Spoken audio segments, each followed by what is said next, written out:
철학 21번째 시간은 조지 버클리 주관적 관련론, 유신론에 대해서 살펴보도록 하겠습니다.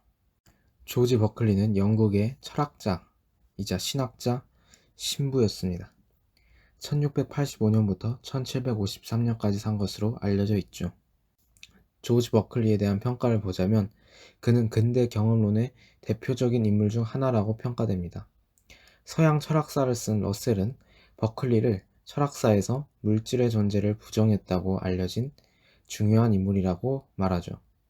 유물론과 물리주의적인 입장을 비판하며 자신의 관념론을 주장합니다.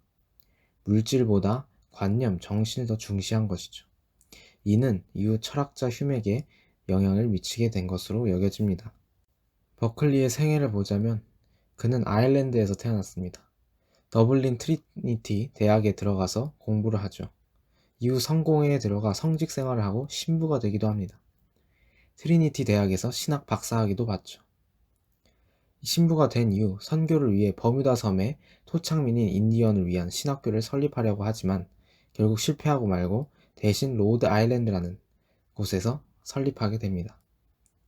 이후 주교가 된 후 성직 생활과 학문 생활을 이어가다가 뇌일열로 사망하게 됩니다. 그의 이론을 한마디로 설명하자면 주관적 관념론이라고 했습니다. 그는 먼저 로크의 제1성질을 비판하며 모든 성질은 제2성질이라고 합니다. 제1성질은 객관적인 성질로 제2성질은 주관적인 성질입니다. 제1성질은 제2성질에 관한 감각들의 상호관계에 불과하다고 합니다. 제2성질들을 생각하지 않고 제1성질을 생각하는 것은 불가능하기 때문입니다.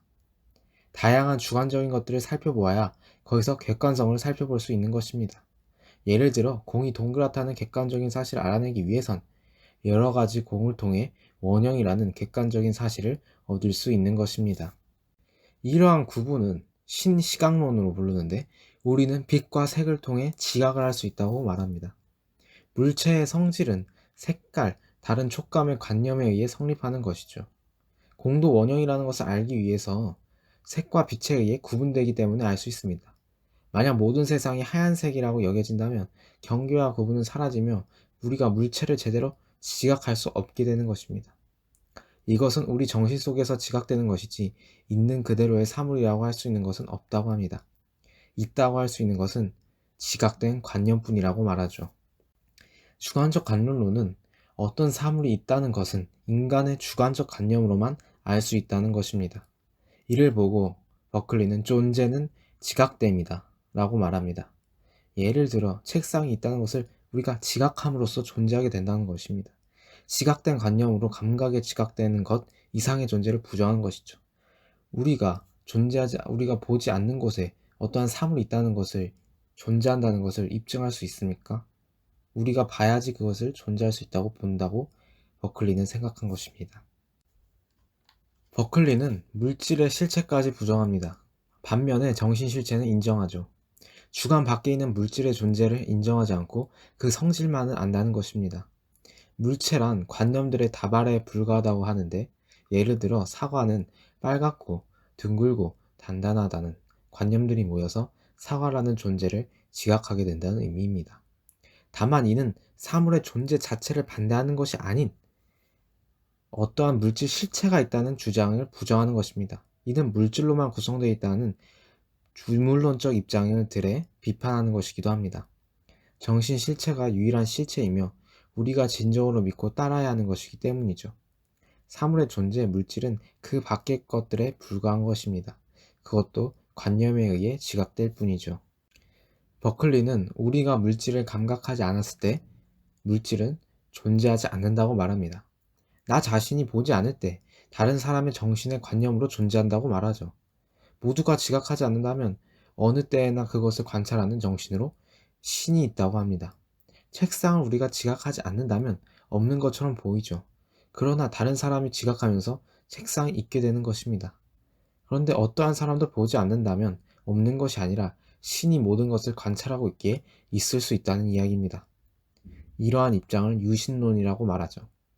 유신론을 주장하며 버클리는 신의 존재를 증명하게 된 것입니다. 이를 통해 유물론을 비판하면서 회의주의와 무신론 또한 비판한 것입니다. 회의주의는 우리가 알 수 있는 것은 없다는 것으로 외부의 대상, 물질을 알 수 없다는 것입니다. 그러나 관념으로만 우리가 지각할 때 존재한다면 오류의 가능성은 없어지게 되죠. 무신론 또한 물질 외부의 대상이 신이 관찰하지 않고 독립적인 실체로 존재할 수 있다면 신의 존재는 결국 없다는 것으로 결론이 날 수 있었습니다. 그렇게 신부였던 버클리는 이를 타파하기 위하여 관념론적 입장을 중시하며 유신론을 주장한 것입니다. 최종 정리를 하자면 버클리는 유신론을 주장하며 신의 존재를 주장하였습니다. 이를 통해 유물론을 비판한 것이죠. 버클리는 경험주의에 대해 흥미로운 논의를 하였지만 신에 대한 존재로 기결되며 더 정교한 경험주의가 되지는 못한다고 평가받습니다. 하지만 이후 흄이 계승하며 신을 제거하여 자신의 철학을 통해 경험주의를 발전시키게 되죠. 하지만 버클리가 의도하였던 철학적 시도와 사상과는 다른 방향으로 흘러가게 됩니다. 다음 시간에는 방금 말했던 것처럼 버클리에게 영향을 받은 흄에 대해서 살펴보도록 하겠습니다.